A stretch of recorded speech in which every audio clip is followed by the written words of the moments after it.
Hola, saludos. Mi nombre es Wilson Aguirre, soy docente de canto y cantante de profesión. Vamos a hablar entonces del tercer sistema de los cuatro que componen la fisiología de la voz humana. El tercer sistema sería entonces el sistema amplificador resonador. También está compuesto, así como el sistema fonador vibrador. Vamos a hablar entonces de cada uno de estos términos, amplificador, resonador. Sin antes decirles algo, el sonido que ya se creó ahí en el interior de la laringe, propiamente en las cuerdas vocales, ya sabemos que ahí por la interacción del aire, ¿sí?, con las cuerdas vocales, ese roce y el movimiento de las cuerdas vocales hace que se produzca un sonido que además tiene tono. Pero ese sonido es minúsculo, es ínfimo, ¿sí? Es un sonido que casi no se puede percibir, carece de potencia, ¿bien?, de intensidad. Entonces ese sonido necesita magnificarse, necesita amplificarse. El ejemplo que más se me viene a la mano a mí para esto es la guitarra eléctrica y la guitarra acústica. La guitarra eléctrica sabemos que es una tabla allí con un diseño que tiene un diapasón, unas cuerdas que están allí tensionadas encima de ese diapasón, ¿bien? Y debajo de las cuerdas hay unas pastillas que son micrófonos que recogen la vibración de las cuerdas vocales y la convierten en impulsos magnéticos para luego ser llevado a un amplificador, ¿cierto? Un amplificador que es un parlante. De esa manera podemos escuchar la guitarra eléctrica.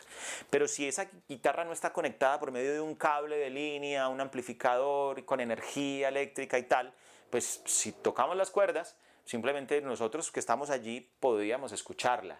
Pero una persona que está a una distancia no escucharía la guitarra o la escucharía de una manera muy débil. Está el ejemplo de la guitarra acústica. La guitarra acústica también es un diapasón con unas cuerdas allí tensionadas, pero ya no es una tabla, es una caja que tiene un vacío en su interior, ¿cierto? Una caja acústica, como llamamos, ¿bien? Que tiene un orificio en la parte de arriba que comunica con un vacío, ¿sí?, con un interior, con una cavidad. Bien, al pulsar la cuerda, esa onda, bien, ya no llega directamente a un micrófono, sino que se mete dentro de la caja y al chocar y no tener interferencia, choca muchas veces en las paredes de la caja en todas las direcciones y esa multiplicación de ondas es lo que llamamos amplificación. Bien, esa guitarra puede tener sí o no un micrófono ya interno para amplificarla, pero es autónoma, no necesita de algo para ser escuchada. Ella misma tiene su propia intensidad, lo suficientemente alta para ser escuchada. ¿Bien? ¿Por qué? Porque hay una caja acústica. Entonces acordémonos, hay una cavidad, hay un vacío. ¿Ok? ¿Cómo sería comparable entonces eso a nuestro sistema amplificador? Pues miren, de la laringe hacia arriba, ¿cierto? Ya sabemos que esto es la tráquea. Aquí está la laringe, hacia arriba la laringe viene por toda esta cavidad que comunica además con la cavidad oral o bucal, ¿sí?, y con la nariz, ¿cierto? La nariz y nuestra boca. Ese gran espacio que además comunica también con un pequeño ducto hacia el oído medio, que es la trompa de Eustaquio, pero que también comunica hacia abajo con la laringe, ¿sí?, y que comunica por el lado de adelante con el esófago, que es por donde va nuestro alimento, etc. Ese vestíbulo, ese pasillo vacío, es como el corredor de nuestra casa, ¿no?, que comunica en la entrada, aquí está la sala, aquí de pronto está el comedor, por allí está la cocina, el baño, empiezan las habitaciones, al final hay un patio. Bien, ese corredor que debe estar vacío, ¿sí?, para poder transitar libremente por él, es esta cavidad que podemos ver acá, ¿sí? Es la prima de esta, tiene un nombre y se llama la faringe, ¿sí? Entonces no vamos a confundir faringe con laringe. La laringe es un órgano que tenemos en la garganta. Es un órgano cuya función principal es la respiración y su función secundaria es la fonación, ayudar en la fonación porque dentro de ella están los pliegues vocales, ¿cierto? Ese esfínter que hace que se produzca el sonido. Muy bien, la laringe es un órgano. La faringe Al contrario, no es un órgano, es una cavidad, es un espacio, ¿bien? Por el que se comunica nuestra cavidad nasal con nuestra cavidad bucal, ¿sí? Y los ductos que van hacia abajo. Muy bien. Es en la faringe, en ese espacio vacío, donde se amplifica el sonido de nuestra voz. El sonido minúsculo que se produjo en la laringe asciende y se amplifica en la faringe. Ok. Resonador. Primero, para hablar por qué es un sistema resonador, tendríamos que entender la palabra misma. Resonancia. La resonancia.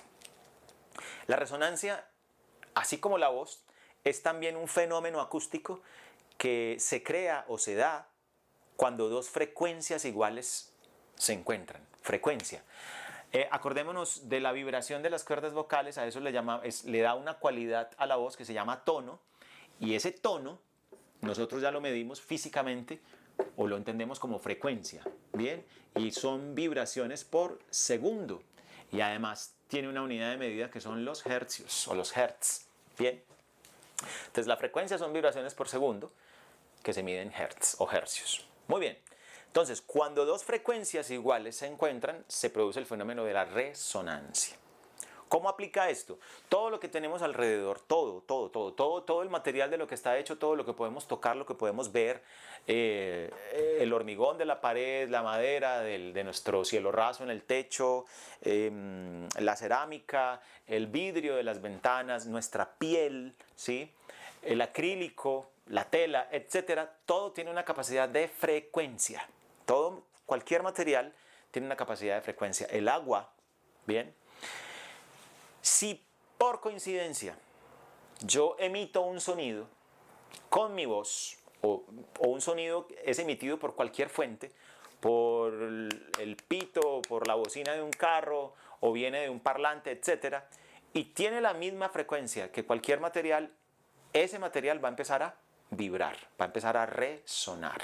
Bien, a veces sentimos que nuestras ventanas en nuestra casa comienzan a temblar, a vibrar, y nos damos cuenta de que de pronto ahí pasó o está pasando en ese momento un vehículo grande con un motor que produce unas frecuencias graves, ¿cierto? Un sonido grave, y ese sonido grave tiene resonancia con el material del vidrio, bien, del que está hecho el vidrio, y por eso el vidrio resuena, vibra. Muy bien. ¿Cómo aplica más? Ejemplo, si la madera de la que está hecha el cielo raso aquí en mi habitación, digamos, si hubiera una frecuencia de 250 Hz, 300 Hz, lo que sea, y yo emitiera un sonido más o menos en esa misma frecuencia, digamos que eso tiene 300 Hz, hay 300 vibraciones por segundo. Esa madera, al recibir esta frecuencia y lograr sostenerla durante un tiempo, comenzaría a vibrar. Y eso es lo que se llama la resonancia. O sea que esa madera es un resonador para esa frecuencia que yo estoy emitiendo con mi voz en ese momento, para ese sonido.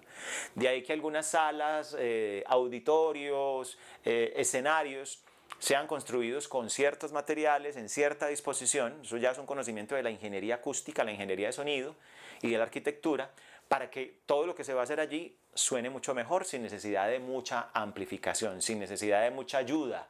Bien. Entonces creo que lo entendimos. Ahora, ¿cómo aplica esa resonancia dentro de nuestro cuerpo, en nuestro sistema fonador, ¿cierto? En nuestra fisiología. ¿Cómo aplica esa resonancia? A ver, vamos a decirlo así, tenemos un sistema 5.1 de audio o de sonido instalado dentro de nuestro cuerpo, muchas veces subutilizado. ¿Cómo es ese sistema 5.1? Aquí está el subwoofer, bien, o el parlante encargado de tener una mejor respuesta de resonancia con las frecuencias graves, o sea, con los tonos graves de mi voz, de mi registro, bien. La garganta y la boca serían los parlantes medianos que se encargan de dar mejor respuesta, ¿sí?, en las frecuencias medias. Y finalmente, toda esta parte de arriba del entrecejo, bien, de mi tabique, de las cuencas de los ojos, de los pómulos, toda esta parte de arriba, serían los surround, los tweeters, los brillos, que se encargarían de dar una mejor respuesta en las frecuencias agudas, en los tonos agudos. Bien, entonces ahí está el sistema 5.1, el subwoofer, los medios y los surround o los tweeters. Muy bien. Como cantante de profesión, yo tengo que saber que cuando voy a cantar una nota grave, por ejemplo, una nota grave de mi registro, yo debería ampliar un poco más mi caja torácica, abrir un poco mi pecho, levantar mi pecho, para que haya una mejor respuesta de resonancia en toda la parte de la caja torácica. Ejemplo. Bien. Por el contrario, cuando voy a hacer una nota aguda, también como cantante entrenado, tengo que saber que la mejor respuesta está en esta parte y tengo que buscar la forma en que el sonido se conecte muy bien con todas esas cavidades, con todos esos laberintos óseos que tenemos aquí adentro en el cráneo, ¿bien? Para que haya una mejor respuesta de resonancia.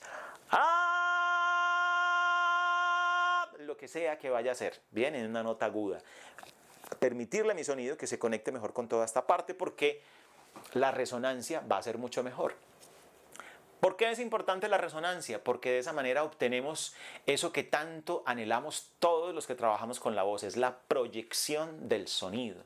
Proyectar no es gritar, ya lo hemos hablado, lo han escuchado de muchas fuentes. Proyectar la voz en el espacio no es gritar, o sea, no es aumentar la intensidad, ¿sí? Y pagar un precio muy alto por ello, como la fatiga vocal, por ejemplo, para que nos escuchen. Hay que buscar que la voz se proyecte, que nos escuchen a partir de la resonancia, de una correcta resonancia, y eso se busca con una buena colocación, ubicación del sonido en esos resonadores. Aprovechar al máximo todo ese sistema 5.1 del que hablamos. Muy bien, entonces sistema amplificador resonador. Creo que queda también claro, dilucidado, qué es el sistema amplificador resonador. Nos vemos en el cuarto y último sistema.